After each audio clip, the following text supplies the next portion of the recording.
कि वहां पर मुंगेर में जो मतदान हुआ है वो मतदान भी जो पूरे बिहार में जो ओवरऑल मतदान हुआ है करीब 55% उससे कम हुआ है। बताया ऐसे जा रहा तकरीबन 40% के लगभग मतदान वहां पर हुआ है। तो निश्चित रूप से उसका इतना प्रभाव पड़ा है। और अगर ऐसा है तो किसको फायदा हो सकता है, कौन इसका बेनिफिट लेना चाहता है, किसने इस घटना को अंजाम दिया है, मुझे नहीं मालूम कि कौन है। पर देखने से ऐसा लगता है कि वो कम से कम फोर्स के लोग नहीं हैं, वो पुलिस प्रशासन शासन के लोग नहीं हैं, कोई प्राइवेट लोग हैं। कहीं ऐसा तो नहीं है? क्या यह बात सच है?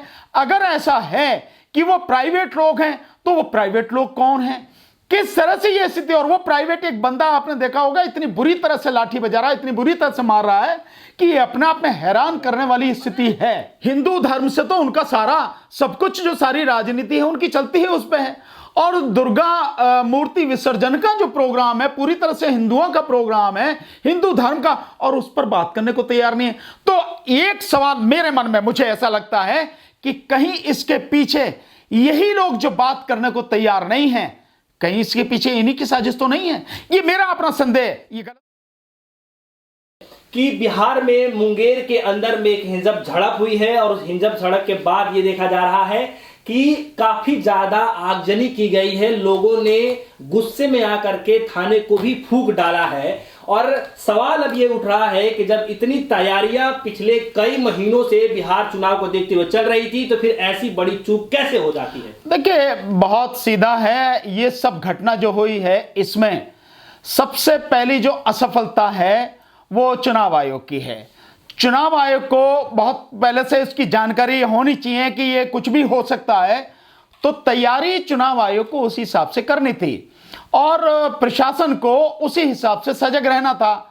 जब मालूम है कि भी त्योहार भी चल रहे हैं इस देश में और उसी दौरान ये जो चुनाव भी चल रहा है, उसी दौरान कोरोना की महामारी है, उसमें ये चुनाव चल रहा है, और जो हालात चल रहे हैं उसमें अगर आप सतर्क नहीं हैं और आपके रहते हुए ये घटनाएं घट जाती हैं तो सीधा सवाल खड़ा हो जाता है कि चुनाव आयोग क्या कर रहा है। लॉ एंड ऑर्डर की जो सिचुएशन है जिसको संभालने की जिम्मेदारी वहां के प्रशासन पे है, वो प्रशासन क्या कर रहा है, एसपी एसएसपी क्या कर रहे हैं, डीएम एसडीएम क्या कर रहे हैं, सरकार क्या कर रही है, मुख्यमंत्री क्या कर रहे हैं। आप कह सकते हैं कि मुख्यमंत्री का तो कुछ नहीं, इलेक्शन कमीशन का सारा कंट्रोल है, तो फिर इलेक्शन कमीशन क्या कर रहा है। जिम्मेदारी हर किसी की है, कोई भाग नहीं सकता इस जिम्मेदारी से। जिम्मेदारी केंद्र सरकार की भी है, जिम्मेदारी इलेक्शन कमीशन की भी है, जिम्मेदारी वहां पर जो जेडीयू की सरकार यानी कि इस समय मुख्यमंत्री नीतीश कुमार हैं उनकी भी जिम्मेदारी है।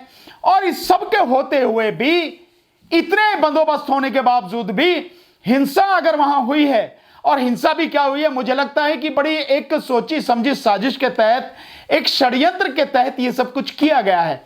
आपने, हम सब ने जो वीडियो वहां से आए हैं वो वीडियो देखे हैं और उस वीडियो में देख के हैरान है कि एक मूर्ति विसर्जन के लिए जो जाती हुई जनता है, वो जो लोग जा रहे हैं उनको किस तरह से घेर के मारा गया है पुलिस द्वारा, या यूं कहें कि जो सीआरपीएफ या जो भी पैरामिलिट्री फोर्सेस हैं, जो भी वहां लॉ एंड ऑर्डर को मेंटेन करने के लिए जो है, उन्होंने जिस तरह से बुरी तरह से मारा है, घेर के उनको मारा है, वो सारे के सारे मूर्ति पर लिपटे हुए हैं। और उसमें मैंने जो आपको देखा है, आप देखेंगे उसमें 2-3 जो है वो सिविल ड्रेस में हैं, और मुझे लगता है कि वो जो सिविल ड्रेस में है, मुझे नहीं मालूम कि कौन है, पर देखने से ऐसा लगता है कि वो कम से कम फोर्स के लोग नहीं हैं, वो पुलिस प्रशासन शासन के लोग नहीं हैं, कोई प्राइवेट लोग हैं।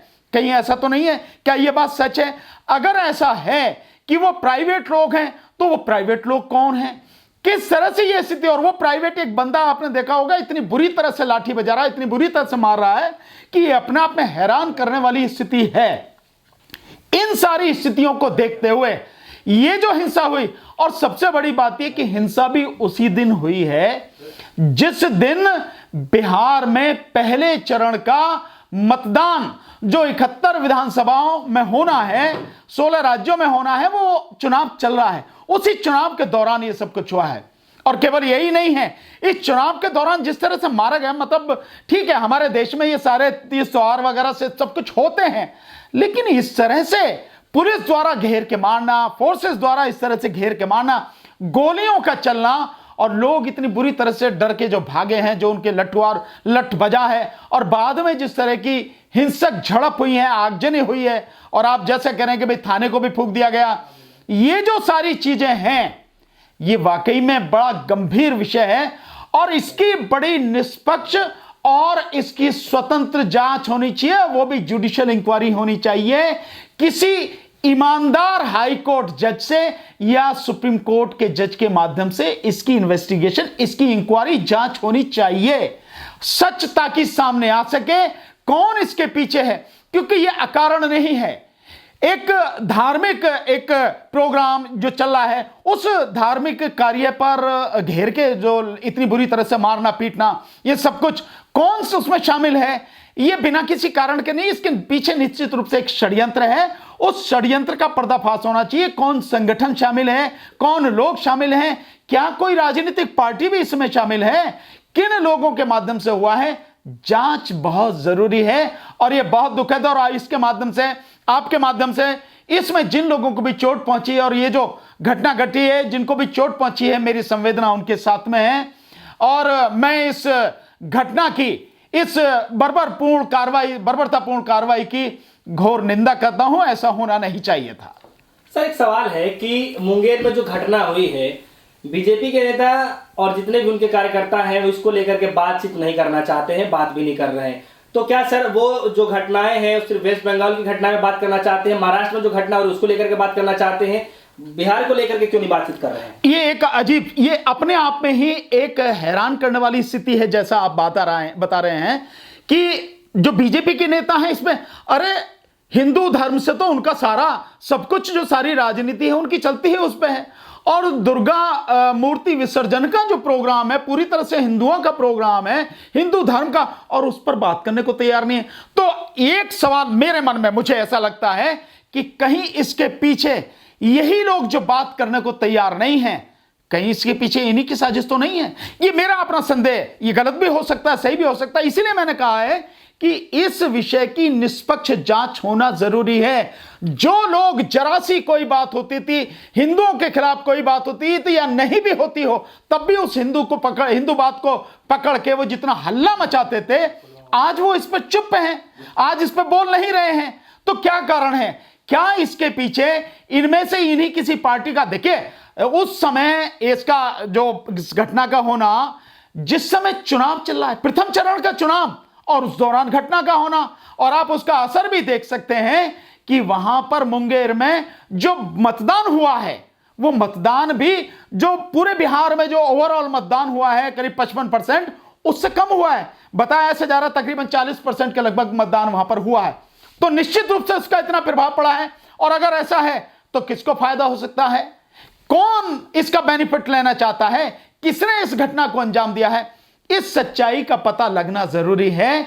और इस सब के, मैं तो ये कहता हूं कि चुनाव आयोग को पहले से तैयार रहना चाहिए था कि हमारे देश में जाति और धर्म के नाम पर, संप्रदाय के नाम पर झगड़े कराए जाते हैं, जानबूझकर कराए जाते हैं। यह भी झगड़ा जानबूझकर निहित स्वार्थी वाले जो तत्व हैं उन्होंने कराया है। सच जनता के सामने आना चाहिए।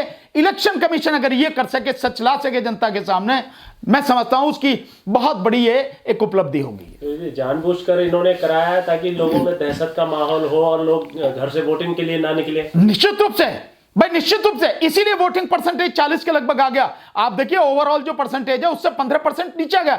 15% वोट का बड़ा मतलब होता है, उसका मीनिंग होता है। और ऐसे समय में जब ऐसी घटना करा दी गई है, पुलिस द्वारा इतनी बुरी तरह से जब मारा गया है, ये जो सारी चीजें हुई हैं, ये अपने आप में बड़ी दुखद बात है जो सब कुछ हुआ है। तो कोई ना कोई साजिश है, और राजनीतिक साजिश के अलावा कुछ नहीं हो सकता। जब चुनाव चल रहा है उस दौरान घटना हो रही है, तो निश्चित रूप से राजनीति से जुड़ा हुआ है। ये कोई माने या ना माने है, इसकी जांच करना जरूरी है। और जिस भी राजनीतिक पार्टी का, जिस भी राजनीतिक व्यक्ति का, जिस भी राजनीतिक विचारधारा के संगठन का या लोगों का इसमें हाथ है, वो जनता के सामने सच आना चाहिए, उनका चेहरा नंगा होना चाहिए, जरूरी है।